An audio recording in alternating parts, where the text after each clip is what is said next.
তাহলে আমি বাইরে গিয়ে যখন বক্তৃতা দেই সম্প্রীতি কখনোই আসবে না। আমি মনে করি উপস্থিত আছেন জামাতে ইসলামের সম্মানিত সভাপতি মঞ্জুর ইসলাম ভাই, উপস্থিত আছেন জাতীয়তাবাদী দল বিএনপির সম্মানিত সেক্রেটারি জাকির হোসেন ধুলু ভাই, উপস্থিত সুরাজ সদস্য মতিউর রহমান সহ রাজনৈতিক বিভিন্ন স্তরের নেতৃবৃন্দ, ইসলামের প্রার্থী সুরাজ সদস্য। আমি নিজেকে সৃষ্টি করে সাধুদের পরিত্রাণ করি এবং আমি আপনাদের সহযোগিতা কামনা করছি।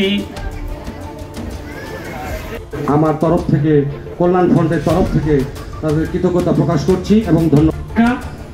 মঞ্চে আসীন আছেন আমার অগ্রজ জনাব মোহাম্মদ জাকির